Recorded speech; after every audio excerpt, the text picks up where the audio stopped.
창세기 1장에 보면 창세기 1장 하나님이 천지를 만드실 때에 사람을 마지막 날 만드셨는데 하나님이 사람을 어떻게 만드셨어요? 하나님의 형상과 하나님의 모양대로 만들었다고 했습니다.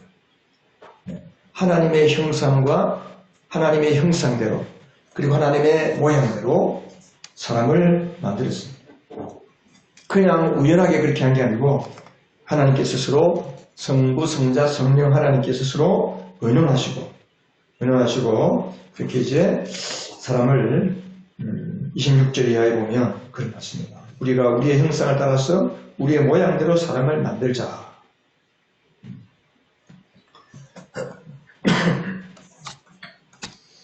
그러니까 여러분 사람을 보면 누가 보여야 됩니까? 누가 보여야 될까요? 네. 사람을 보면 하나님이 보일 수 있도록 하나님이 사람을 만드신 겁니다. 근데 여러분 사람을 보면 특별히 우리 교회 안에 예수 믿는 사람들을 보면 하나님이 보입니까? 네. 누가 그렇게 보였어요? 누굽니까 그분이? 거짓말하고 하나님 앞에 거짓말하면 안 됩니다. 왜 거짓말하세요? 감사합니다. 네, 저를 통해서 하나님이 보인다고 하니까 감사하고요. 자, 뭘 보니까 하나님이 보이세요? 뭘 보고 하나님이 보인다고 하는 거예요? 그러니까 나의 뭘 보고 하나님이 보인다는 거예요?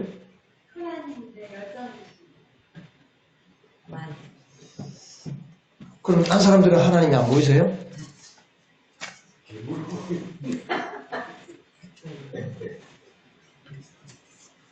그래서 교회가 오늘날 전도한다는 거예요. 하나님을 못 보여주니까. 여러분 전도하기를 원하시죠, 여러분? 여러분들이 하나님을 보여줘야 돼요. 목사는 만나는 사람 이름밖에 못 만나요. 근데 여러분은 세상에 나가서 많은 사람들을 만나잖아요. 여러분들을 통해 하나님을 보여줘야 돼요. 자, 하나님을 보여줄 수 있도록 우리에게 주신 하나님의 형상이 있습니다. 가장 두드러지고 가장 특징적이고 가장 중요한 하나님의 형상을 사람을 창조할 때 다 주셨습니다. 그럼 그게 뭘까요? 그게 무엇 같습니까? 뭐 눈, 코, 입 이런 외모입니까? 여러분 그걸 알아야 세상에 나가서 그리스도를 보여줄 거 아니에요. 여러분들이 세상에 나가서 내가 예수 믿는 사람이다. 나를 봐라. 하나님이 계시다. 보여줄 수 있어야 되잖아요. 그럼 여러분들에게 주신 하나님의 형상은 뭡니까?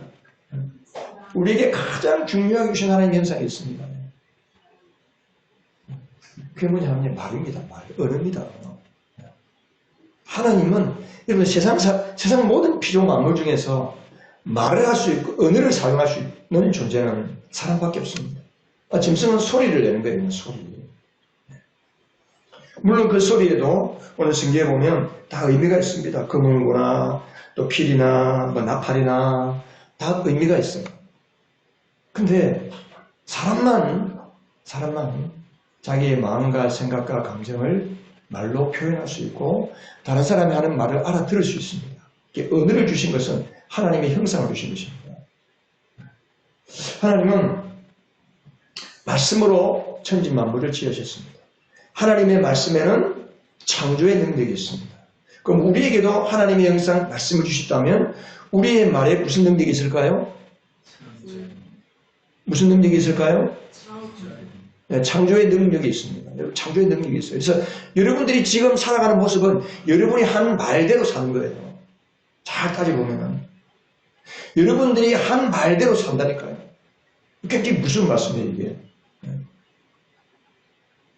자기를 축복하고 가족을 축복하고 내 주변을 축복하고 항상 감사하고 하나님이 나를 잘되게 해주셨다.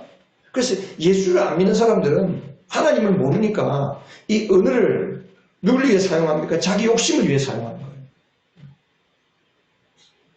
근데 하나님을 믿고 예수를 믿고 성령으로 거듭난 사람은 우리의 말이 바뀌어야 정상입니다. 구원받았다고 하는 것은 우리의 말이 바뀌는 겁니다. 여러분.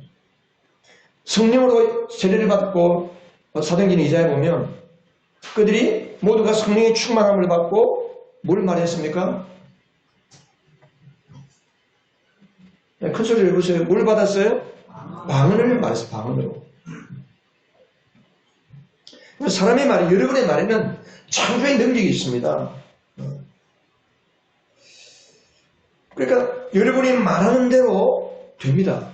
이게 신비한, 이게 하나님이 주신 언어의 능력이에요. 언어의 원리입니다. 매일 나는 정말 죽겠다, 못 살겠다, 미치겠네, 정말 짜증나, 화나네, 저는 확 죽이고 싶어. 그런 말들을 내뱉고 사는 사람은 어떻게 될까요? 자기도 죽을 인생이 되고 자기 주변에 있는 모든 사람들이 다 그런 인생들만 보이는 거예요. 내하고 관계되는 사람들, 그런 사람들만 생기는 거예요.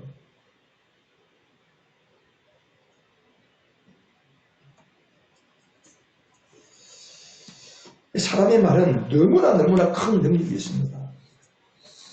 너무 중요합니다, 말이. 그래서 하나님께서 노아의 홍수 때 모든 인생들을 다 심판하고 이제 노아를 통해서 또 노아 8식구를 통해서 이 땅에 사람들이 쫙 이렇게 또 퍼져나갔잖아요. 근데 그들이 뭘 지었어요? 이제는 다시는 우리가 물로 심판당함을 면하자. 그래서 높은 탑을 쌓았습니다. 옆에 있는 LCD처럼 102층처럼 높은 탑을 지어 올라갔습니다. 하나님 보시고 저들의 말이 하나이기 때문에 의사소통이 되니까 나를 대적하는구나. 그래서 하나님이 말을 혼잡케 해버렸어요. 갑자기. 그래서 말이 다 달라진 거예요. 다 달라졌어요. 언어가 다 혼잡해졌습니다. 그래서 사람들은 언어가 통하는 사람들끼리 모여 사는 거예요. 어느 종족이에요. 어느 종족. 근데 하나님께서 이 땅에 예수의 보혈로 인간의 모든 죄를 용서하신 다음에 성령을 보내셔서 성령을 받고 구원받은 사람들에게는 언어를 회복시켜 주셨어요. 그게 방언입니다. 방언. 사도행전 2장에 모든 믿는 자에게 성령이 임할 때 방언으로, 외국어 방언으로 말하기를 시작했다 그랬습니다. 우리가 지금 고린도전서 12장에서 14장까지 지금 방언 또 은사, 성령의 은사에 대한 말씀을 지금 하고 있습니다.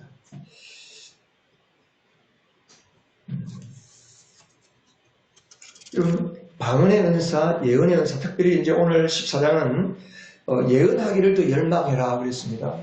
방언이라든지 예언은 우리가 사용하는 언어에 관계된 거예요. 언어에 관계된 거예요. 하나님께서 우리의 혀를 통해서 나오는 이 언어에 관한 선물 두 가지를 주신 겁니다. 자, 방언은 두 가지 방언이 있습니다. 방언은 첫 번째는 외국어로 나오는 방언이 있어요.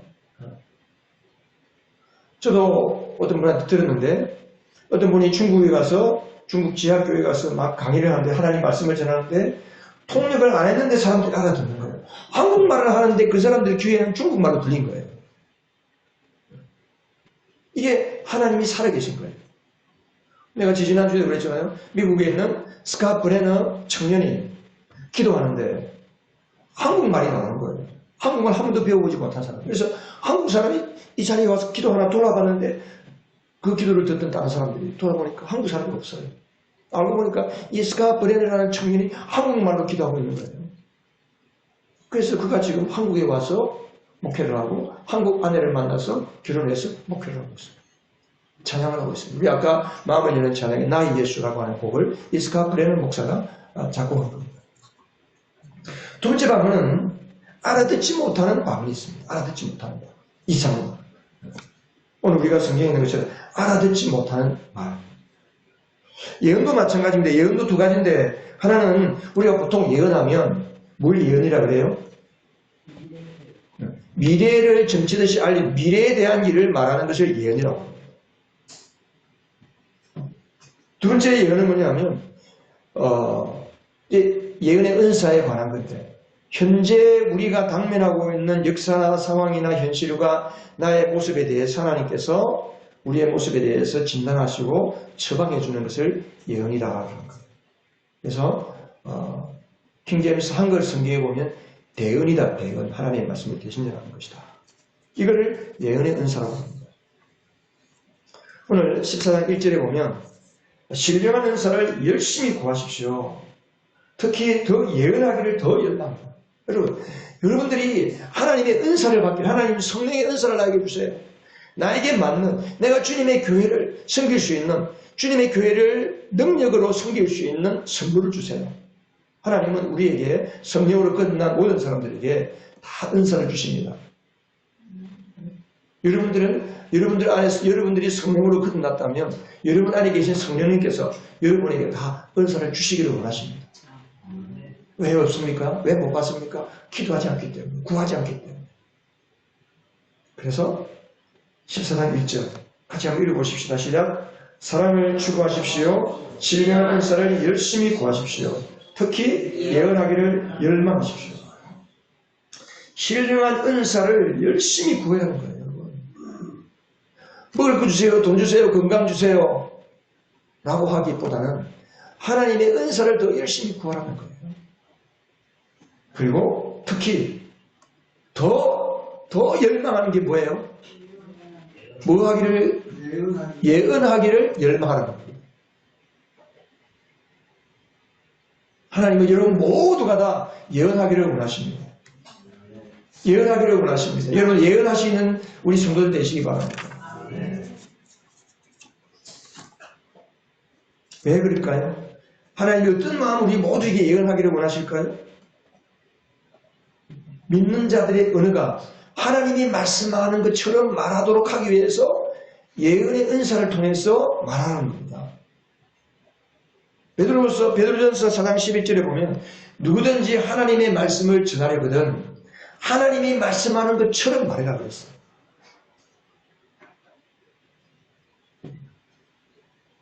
오늘 14장 2절에서 25절까지 쭉 내용을 보면 방언과 예언을 비교하면서 말씀하고 있습니다. 방언은 누구에게 하는 말입니까? 하나님께 하는 거예요. 하나님께 무슨 말을 합니까? 비밀을 말하는 거예요. 사람들이 알아듣습니까? 못 알아듣습니다. 누구에게만 유익합니까? 본인에게만 유익해요. 근데 본인도 유익할 수 없어요. 왜냐하면 자기가 무슨 방언을 하는지 모르기 때문에 그냥 영어로만 기도, 자기 영어로만 기도하는 거예요. 마음으로 깨달을 때에 비로소 내가 무슨 기도를 하는지를 알 수가 있는 거예요. 그러나 하나님은 방언의 은사를 주셔서 무언가를 기도하기를 원하시기 때문에 그 방언의 은사를 받은 사람은 더 많이 기도하는 사람, 더 많이 기도해야 돼요. 기도를 안 하면 방언의 은사가 사라집니다. 내가 방언하는 거 자랑할 필요 없어요. 방언을 받은 이유는 교회를 위해서, 성도를 위해서 기도를 많이 하라고 주신 거예요. 영적인 싸움을 더 잘 싸우라고 주신 거예요. 그러니까 방언을 사람들끼리 모여서 이렇게 말을 하는데 방언으로 막 기도하면 사람들이 어떻게 할까요? 미친 사람이라고 그러십니다. 어느 예수를 안 믿고 이제 교회 좀 나오고 예수를 좀 믿어볼까 하고 나왔는데 모두가 다 이상하게 샤라샤라라라샤라 이상한 소리 하면 완전 정신 나간 집단이네. 내가 잘못 왔네. 이단이네. 사입이네. 그러고 나갈 거 아니에요. 근데 예언은 어떻습니까? 예언은 하나님께 말하는 게 아니고 사람에게 말하는 거. 하나님 주신 마음을 따라서 사람에게 말하는 것을 예언이라고 하는 겁니다. 그러니까 예언을 말할 때 내가 하나님이 주신 마음을 따라서 예언으로 말할 때에 사람들이 내 말을 알아듣고 깨우쳐지고 또 하나님이 뭘 원하시는지 알게 되고 그래서 성도들에게 유익을 주고 교회가 세워지기 시작하는 겁니다. 통역이 없으면 방언을 안 하는 게 낫다고 했습니다. 1만 마디의 방언보다 5마디의 예언이 더 훌륭하다고 했습니다. 여러분, 제가 설교를 방언으로 설교하면 좋겠습니까? 30분, 40분 동안을 이상한 말을 랄랄라, 샤라샤라라라라라 막 이상한 말을 하면 어떻게 될까요? 그 다음 주일날 그 다음 주에 또 방언으로 설교. 그 다음 주에 또 방언으로 설교. 여러분 교회 오기 싫을 거예요. 예배드리기 싫을 거예요. 왜 하나님께서 그러면 우리가 모였을 때에 예언을 말하라 하실까? 왜 예언으로 말하라 하실까?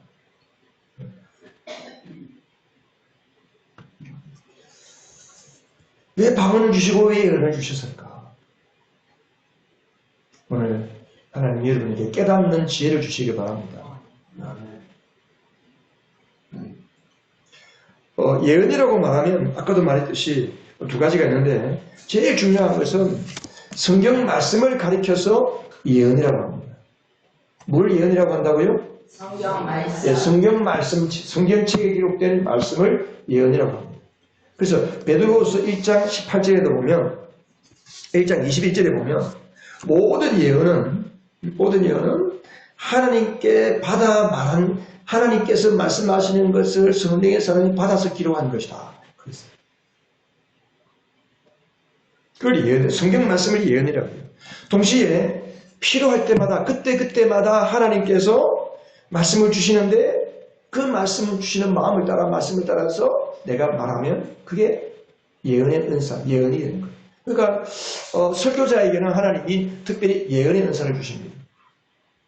오늘 제가 설교하는 것은 하나님께서 여러분 삶에 필요한 대로 우리 교회에 필요한 대로 우리 교회가 필요하기 때문에 하나님의 말씀을 설교로 만들어서 기도하면서 하나님이 우리 성도들에게 뭘 원하시는지를 제가 알아듣고 깨달아서 여러분에게 지금 전하는 겁니다. 이 예언하는 겁니다. 지금. 하나님의 말씀을 예언할 때 여러분이 알아들을 수 있는 지혜가 있기를 바랍니다. 예배 시간에 딴짓하고 있으면 하나님의 마음을 알아들을 수가 없어요. 그러니까 우리가 예배에 집중해야 돼요. 핸드폰 다 끄세요. 딴 거 하지 마세요. 예배에 집중해야 돼요. 말씀에 집중해야 돼요. 그래야 하나님이 저 말씀은 나에게 하는 이야기구나.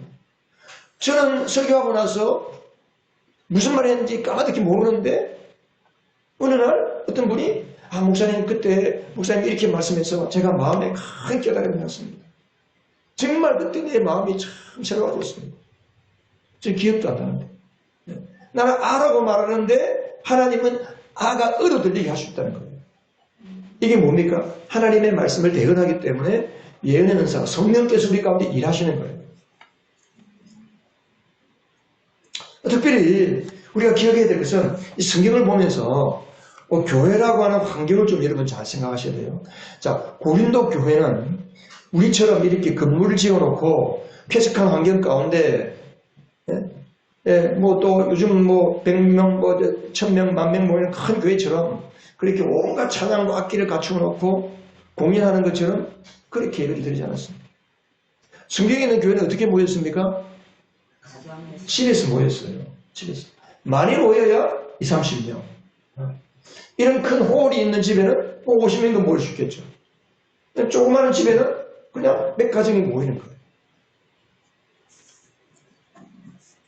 현재 고린도 교회가 주의 날에 성도들이 이렇게 한 곳에 다 모이겠죠.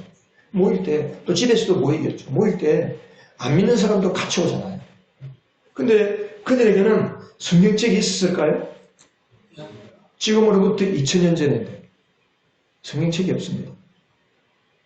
회당에 가면 유대인들이 모이는 회당에 가면 두루마리 성경, 양의 가죽에다가 붓으로 쓴 이사야서라든지 구약 성경 기록된 그러니까 그 두루마리 하나가 이만하거든요. 뚝뚝뚝 말한 거. 그걸 펴서 읽는 거예요. 그런데 기독교 공동체 안에는 그런 것조차 없어요. 그럼 하나님이 뭘 말씀하는지 우리는 성경을 읽고 이야기하잖아요. 그런데 성경책이 없으니까 하나님이 어떻게 말씀하셔야 되겠어요? 하나님께서 평상시에 기도하고 주님을 사모하는 사람들, 하나님에 대해서 깊이 마음이 열려있는 사람들에게 하나님의 마음을 주시는 거예요. 그래서 그들이 모여서 서로 이야기하고 자기 삶을 나눌 때에 하나님 주시는 마음을 따라서 하나님께서 아무개 집사님에게 집사님이 지금 처한 상황에 대해서 하나님이 다 알고 계시다고 합니다. 하나님이 집사님을 위로하십니다. 하나님은 이 문제를 오래 끌지 않을 것 같습니다. 하나님이 제게 그런 말씀을 주셨습니다.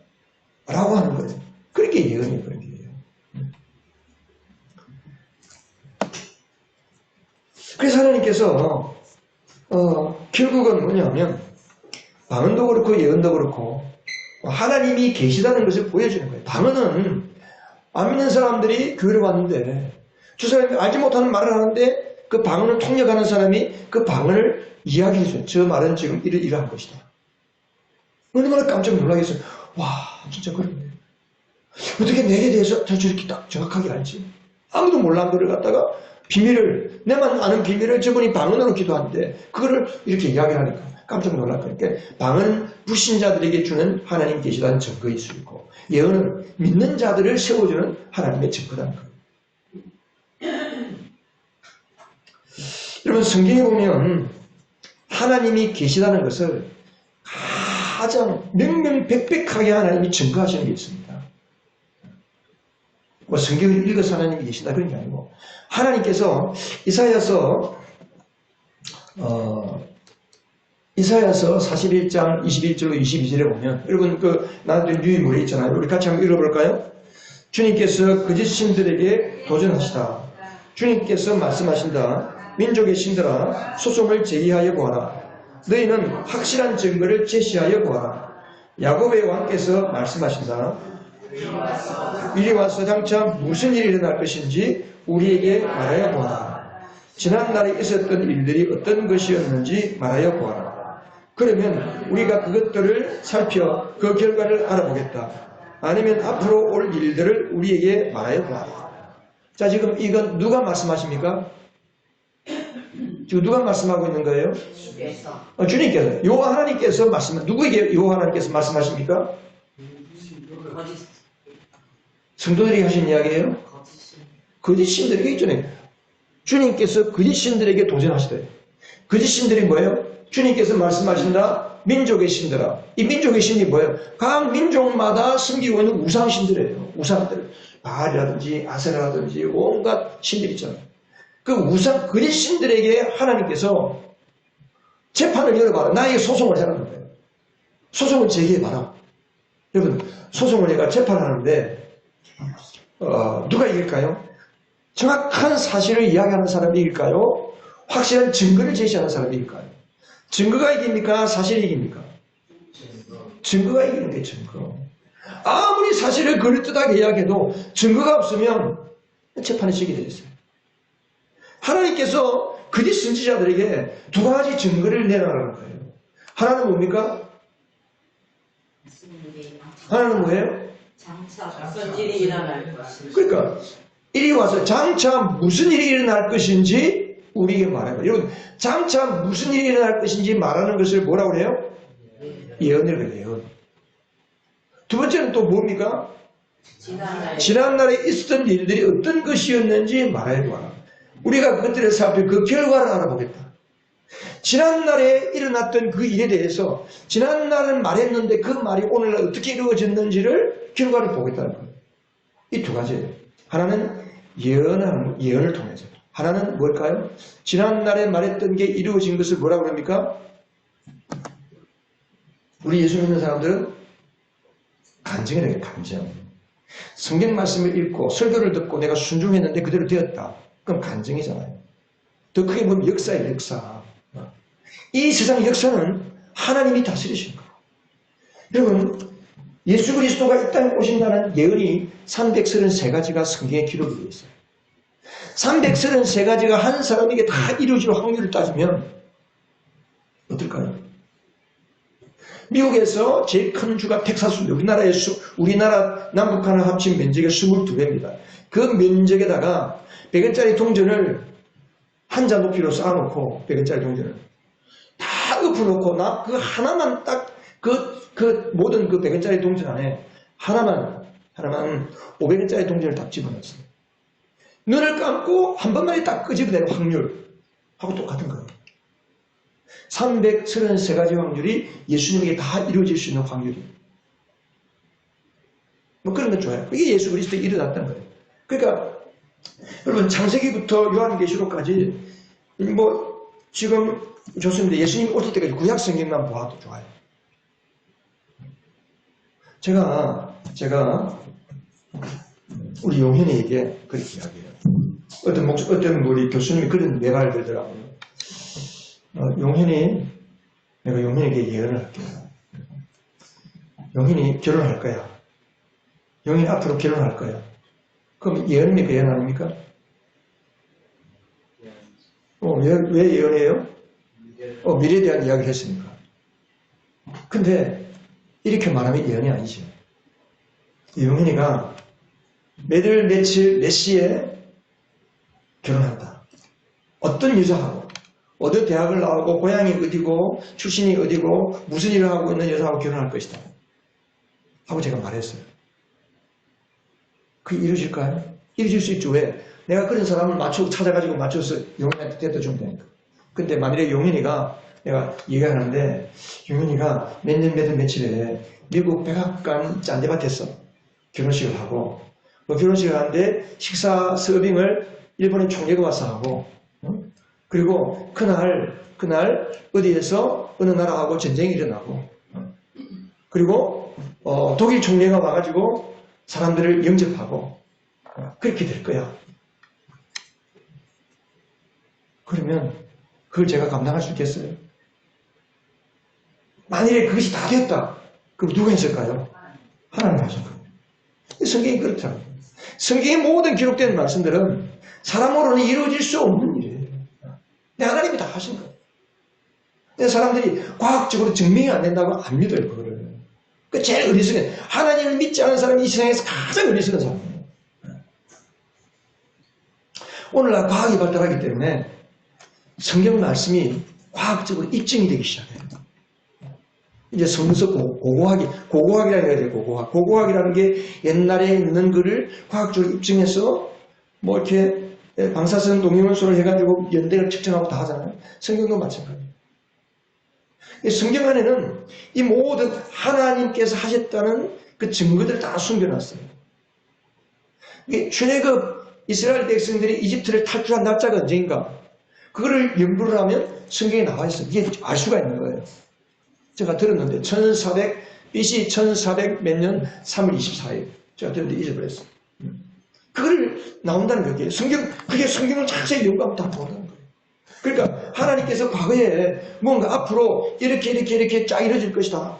여러분 다니엘서라든지 뭐 이사야, 특별히 다니엘서 같은 경우 보면 이스라엘이 바벨론에 포로가 되어 있을 때 주전 약 BC 500년에서 한 600년, 500년 그 사이에 다니엘이 이제 바벨론으로 끌려가가지고 총리가 됐어요. 유대인인데 총리가 됐는데 하나님의 성령을 받아가지고 앞으로 인류가 일어날 역사를 쭉 이야기를 했어요. 그래서 바벨론 제국이 멸망하고 페르시아 제국이 세워지고 페르시아 제국이 멸망하고 난 다음에는 이 다니엘은 페르시아 제국의 바벨론 제국의 총리, 페르시아 제국의 총리, 이렇게 4개 왕조, 3나라의 총리까지 했어요. 이제 그래서 페르시아, 메대가 세워지고 그 다음에 이 나라가 멸망하고 페르시아 제국 다음에 어떤 제국이 세워졌어요? 세계 역사 공부한 사람 없어요? 그 다음에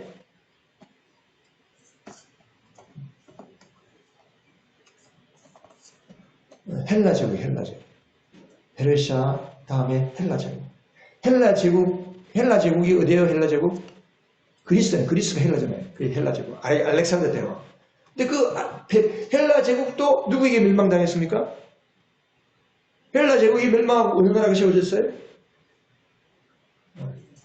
그게 성경에 다 있다니까요. 로마 제국이 있었어요. 그게 다니엘이 다 예언을 해서 다니엘서 읽어보면 그게 다 나와요. 근데 그게 안 이루어졌다. 그건 거짓말이지. 근데 성경에 기록된 그거하고 역사를 쫙 증거하고 딱 갖다 붙여보니까 일치하네, 일치. 그럼 이걸 누가 이룬 거예요? 하나님께서 이루신 거예요. 결국은 하나님께서 세상 역사를 통치하시는 주관자이시는 겁니다. 그래서 이 예언이라고 하는 것은 하나님이 살아계시다는 것을 명명백백하게 드러내 보는 거예요. 특별히 성경 말씀. 그러니까 오늘날 우리에게 하나님께서 예언의 은사를 주시는 것은 뭘 하기 위해서 주시는 거예요? 하나님이 살아계시다는 것을 사람들로 하여금 경험하게 하기 위해서 예언의 은사를 주시는 거예요. 성경에 기록된 예언이 아니더라도 성경 말씀하고 내가 기도하다가 우리 목장 모임을 하다가 하나님의 마음을 가지고 듣는데 어느 성경 말씀 구절이 생각나서 그 말씀이 이분에게 해당되는 것이라고 말할 수 있는 것도 예언의 은사예요. 그러니까 여러분들이 목사가 설교하는 말씀대로 살면 여러분의 인생이 어떻게 될까요? 어떻게 돼요? 목사가 물론 어떤 것은 뭐 목사의 생각을 말 수도 있지만 어떤 것 중에는 여러분들의 마음에 탁 와서 박히는 것은 성령께서 여러분이 하시는 말씀입니다. 하나님이 예언하시는 거거든요. 그 말씀을 따라 살면 여러분의 인생이 어떻게 될까요? 우리나라 말로 하면 팔자고 치는 거예요. 인생 대박 나는 거예요. 여러분 대박 나시기 바랍니다. 대박 나시기 바랍니다. 여러분 아멘 속에는 무슨 의미가 있는 줄 아세요? 그 말대로 살아야 돼요. 어떻게 살아요? 믿음으로 사는 거예요. 하나님이 이루신다는, 하나님이 해주셨다. 하나님이 그렇게 해서 할 거야. 라고 믿고 지금부터 기뻐하고 즐거워해서 막 그렇게 믿음으로 순종하는 거예요. 결국은 뭐예요? 우리가 하나님의 말씀, 예언의 말씀을 믿지 못하고 순종하지 못했기 때문에 우리가 지금, 죄송한 말이지만 이 모양, 이 꼴, 요 모양, 요 꼴로 사는 거예요, 지금. 하나님은 우리에게 모든 사람들이 다 복을 받고 다 하나님처럼 살기를 원하고 다 예언자처럼 살기를 원하고 그먹고 그렇게 하나님의 자녀가 되었다 말로 하는 게 아니고 실제 내 삶에서 하늘에 속한 모든 신령한 복으로 복 받은 자처럼 살아갈 수 있도록 우리에게 다 하나님은 다 모든 것을 제공하시고 그것을 이끌어 가시는 분이 하나님이시고 그것을 이루어주시기 위해서 성령이 우리 안에 오셨다 이 말이에요. 근데 우리가 믿음이 없으니까 순종이 안 되는 거죠. 그래서 제가 이번에 7월달부터 우리 은혜 영성의 삶 지난번에 했는데 그 은혜 영성의 삶을 하고 나도 사람들이 은혜를 따라 살지를 못해요. 그래서 어떻게 구체적으로 내 삶에서 은혜를 따라 살아갈 수 있을까를 실제적으로 열매를 맺는 삶을 살아가는 과정을 제가 하려고 해요. 제가 하고 있는데 너무 좋은 거예요.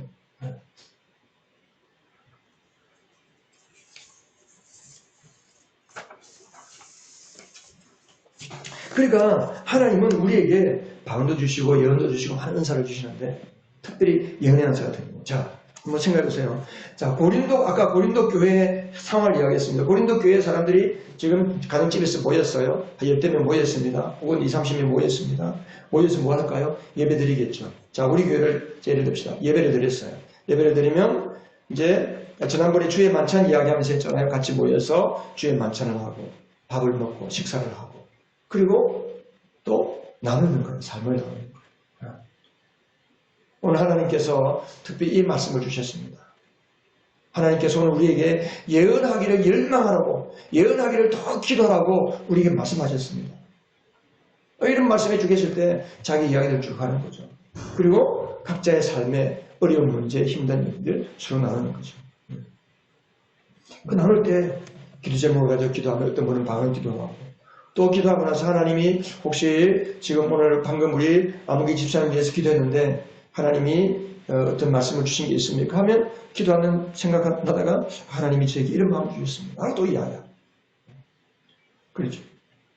이제 그게 보면 26절 이하에 보면 그들이 모였을 때 모인 자리에 26절 한번 읽어볼까요? 같이 시작. 그러면 형제자매 여러분 어떻게 해야 하겠습니까? 여러분이 함께 모이는 자리에는 찬송하는 사람도 있고 가르치는 사람도 있고 하나님의 계시를 말하는 사람도 있고 방언으로 말하는 사람도 있고 통역하는 사람도 있습니다. 모든 일을 남에게 덕이 되게 하십시오. 그러니까 우리가 목장 모임을 한단 말이에요. 오늘 우리가 오후부터 그래서 이 모임을 연습하는 거예요. 왜 우리가 목장이 잘 안 되는가? 가족들끼리 가정에서 이렇게 가족 모임이 안 되는가? 가족 목장이 안 되는가? 이 원리를 모르겠다는 거예요. 그래서 그들이 이제 모여서 누가 방언할 때 방언 27절에 보면 방언으로 말할 때에는 둘 또는 많아야 셋이서 말하되 차례대로 말하고 한 사람은 통역해라. 통역이 없거든 그냥 침묵해라. 예언도 마찬 예언도 둘 셋이 예언을 하되 순서를 따라서 첫 사람이 예언하고 둘째 사람이 예언했는데 내용이 달라. 그러면 두 번째 사람이 예언이 더 유효하다. 그런 걸 쭉 이야기하는 거예요. 그래서 왜 예언합니까? 예언을 통해서 그들이 어떻게 됩니까? 거기 보면 예언을 통해서 그들이 아까 우리가 읽은 말씀 중에 그런 말씀이 있습니다. 그 6절에 보면 형제자매 여러분 내가 여러분에게로 가서 방언으로 말하고 계시나 지식이나 그러니까 하나님이 우리에게 주는 말씀, 계시, 어떤 성경에 대한 지식, 그리고 예언, 가르침, 어떤 권면으로 말하지 아니합니다. 그러니까 지금 말하면 예언을 하면 그런 효과가 있다는 거예요. 성경을 가르치고. 어떤 분이 이야기를 들어보니까 집사님 성경에 그 부분에 이렇게 말씀되어 있습니다. 성경은 이렇습니다. 하고 가르치는 거죠. 설교에도 보면 가르치는 요소가 있잖아요. 가르치는 요소. 또 권면하기도 하고 어떤 사람에게 해당되는 말씀이 있기도 하고 이런 식으로 이제 그 고린도 교회는 모여서 모임을 할 거예요. 모임. 예배, 그게 예배예요. 예배. 그게 주일날 안식일 다음날 성도들이 모여서 하나님을 경배하고 찬양하고 하나님께 서로 교제하고 성도들과 서로 교제하고 이것이 바로 교회 덕을 세우는 거예요.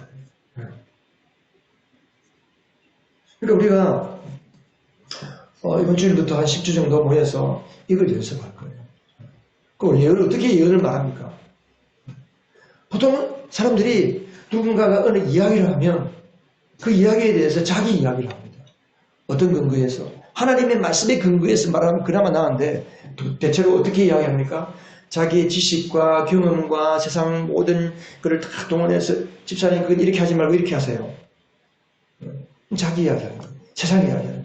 더군다나 같이 성도들이 모여가지고 어떤 분이 여러분 예수 안 믿는 사람이 예수를 믿어보겠다고 교회에 나올 때는 교회에 나와서 뭘 가장 보고 싶을까요? 뭘 가장 원할까요? 예수 믿는 사람들이 모인 가운데 안 믿는 사람이 내 친구가 내가 전도해서 한번 우리 예수 믿는 사람 모임에 왔어요. 그럼 그 사람들이 제일 마음속으로 바라는 게 뭘까요? 이들 모임 가운데 정말 하나님이 계신가? 이들이 정말 하나님을 믿는다고 하는데 예수를 믿는다고 하는데 예수님이 정말 진짜 그분이 예수님인가 하나님인가? 하는 것을 알고 싶은 거예요. 근데 우리가 모여서 주로 무슨 이야기 합니까? 여러분, 우리가 주일 예배 마치고 식사를 마치고 나면 주로 무슨 이야기 합니까? 정치 이야기 합니다. 뉴스 보니까, 저거, 북한에서 미사일 쏘면, 서해에서 건지 올리는데, 저거. 오늘 롯데야구가 계속 이기더니 요새 치고 있으면 기분 나쁘다. 유튜브 들어가지고 막 이러냐. 세상 돌아가는 이야기하고, 물가가 오르는, 내리는 이야기하고. 온갖 세상 이야기만 하고 있으면, 예수 믿으려고 왔던 사람이, 이거 예수 믿는 사람들이랑 안 믿는 사람들이랑 똑같네. 실망하는 거죠. 근데 우리 모임 가운데 예언이 나오고, 방언이 나오고, 방언을 통역하고, 하나님의 마음을 전하고, 그 마음을, 말씀을 듣다가 마음에 찔리기도 하고, 그럴 때에 어때요? 그럴 때에, 하나님이 정말 계시구나. 그럼 내가 이 하나님을 믿을까 말까 고민하기 시작하는 거죠. 그러다 정말, 하나님은 정말 계신 분이구나. 내가 믿어야 됩니다. 이렇게 예수가 믿어지고 전도가 되는 겁니다.